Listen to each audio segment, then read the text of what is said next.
السلام علیکم ورحمۃ اللہ وبرکاتہ۔ الحمد للہ وکفا والصلاة والسلام علی سیدنا و نبینا و مولانا محمد المصطفیٰ، اما بعد۔ شرعی مسائل کی مجلس نمبر 38 میں حاضر ہوں اور جملہ حاضرین اور سامعین کا خیر مقدم کرتا ہوں۔ آج کا پہلا سوال ہے کہ ایک شخص کسی کمپنی میں ڈرائیونگ کی نوکری کرتا ہے۔ دوران نوکری گاڑی چلاتے ہوئے اس کا ایکسیڈنٹ ہو جاتا ہے اور وہی اس کی موت کا ذریعہ بن جاتا ہے، جس کی وجہ سے اس کے گھر والے کمپنی پر مقدمہ کر دیتے ہیں۔ کمپنی والے اس کو انشورنس کی بھاری رقم ادا کرتے ہیں جو کمپنی نے پہلے سے کرا رکھا ہوتا ہے۔ تو اس صورت میں یہ رقم لینا کیسا ہے؟ نیز اس رقم کو مسجد کی تعمیر میں لگانا کیسا ہے؟ جواب عنایت فرمائیں۔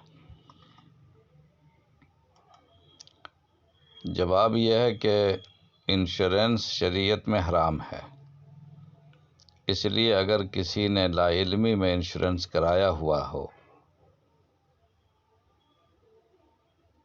تو مدت کی تکمیل کے بعد یا اس سے پہلے حادثہ وفات پر انشورنس کے نام پر ملنے والی ساری رقم حلال اور جائز نہ ہوگی، بلکہ انشورنس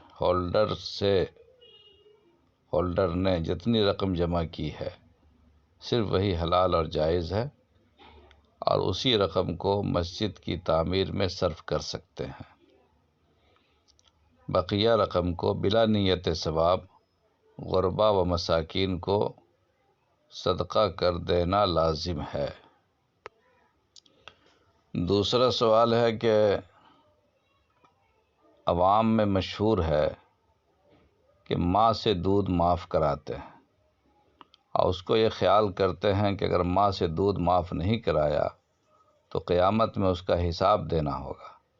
کیا یہ بات صحیح ہے اور ماں سے دودھ معاف کرانا ضروری ہے؟ براہ کرم جواب عنایت فرمائیں۔ جواب یہ ہے کہ شریعت اسلامیہ میں اس خیال کی کوئی حقیقت نہیں ہے، یہ بے اصل اور لغو بات ہے۔ ہاں، یہ بات اور ہے کہ ماں کا مقام بہت بلند و بالا اور افضل و اعلیٰ ہے۔ شریعت میں دودھ پینے والے پر کوئی مطالبہ نہیں، اس لیے دودھ بخشوانا کوئی شرعی حکم نہیں ہے۔ اس کے علاوہ بھی اولاد پر ماں کے بے شمار حقوق ہیں۔ انتقال کے بعد حقوق کی ادائیگی کی یہی صورت ہے کہ ان کے حق میں دعائے خیر اور ان کے لیے ایصال ثواب کیا جائے۔ ماں کے دودھ بخشوانے کو ضروری سمجھنا جاہلانہ خیال ہے، کیونکہ اپنے بچوں کو دودھ پلانا ماں کا حق ہے، تو مائیں دودھ پلا کر اپنا حق ادا کرتی ہیں، نہ کہ بچوں پر قرض کا بوجھ ڈالتی ہیں۔ البتہ بچوں پر یہ ان کا احسان ہے جس کی وجہ سے اللہ تعالیٰ نے ان کا مرتبہ بہت اونچا کر دیا ہے اور اولاد کو بھی حسن سلوک کا حکم دیا ہے۔ البتہ والدین کے انتقال سے قبل اپنی کوتاہیوں اور نافرمانیوں کو معاف کروا لینا بہتر ہے۔ تیسرا سوال یہ کہ طبی اعتبار سے لا علاج مریض کو کسی دوا کے ذریعے مروایا جا سکتا ہے؟ جیسا کہ ابھی ایک دو سال پہلے کرونا کے زمانے میں بہت کچھ سننے میں آیا کہ کرونا کے مریض کو انجیکشن لگا کر مار دیا گیا۔ شرعاً کیا حکم ہے؟ طبعی موت مرنے یا وینٹیلیٹر پر رکھنا ضروری ہے کیا؟ جواب یہ ہے کہ انسان کا پورا وجود اللہ تعالیٰ کی عطا کردہ ایک عظیم نعمت بھی ہے اور ایک بڑی امانت بھی۔ اسی لیے انسان کو ہرگز اس بات کا اختیار نہیں ہے کہ وہ اپنے جسم کے کسی عضو کو دیدہ و دانستہ تلف کرے یا اپنی زندگی کو موت کے حوالے کر دے۔ بیماری اور مصیبت میں انسان اپنی طاقت و وسعت کے بقدر علاج و معالجہ اور اس سے نجات حاصل کرنے کا مکلف ہے۔ باقی خدا تعالیٰ کے ہاتھ میں ہے کہ وہ اپنے بندوں کے بارے میں زیادہ بہتر جانتا ہے کہ کس حال میں رکھنا ہے۔ انسان کا فریضہ ہے کہ وہ صبر و شکر کے ساتھ خدا کی تقدیر پر راضی رہے۔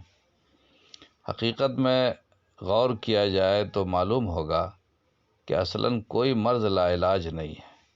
رسول اللہ صلی اللہ علیہ وسلم کا ارشاد ہے کہ اللہ تعالیٰ نے جتنی بیماریاں پیدا کی ہیں ان کا علاج بھی رکھا ہے۔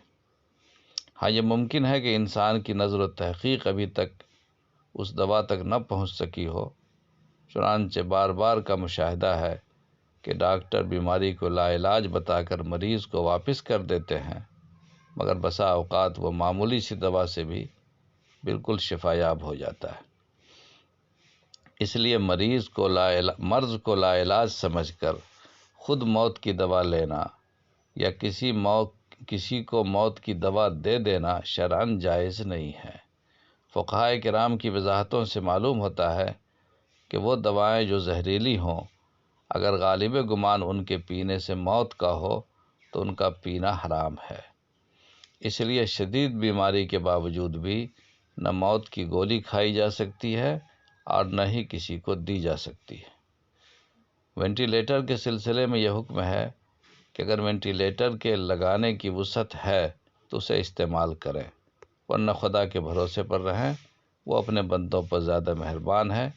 انسان اپنی وسعت کے بقدر ہی مکلف ہے، اس سے زیادہ کا نہیں۔ اسی کے ساتھ آج کی مجلس تمام ہوتی ہے۔ واللہ عالم بالصواب۔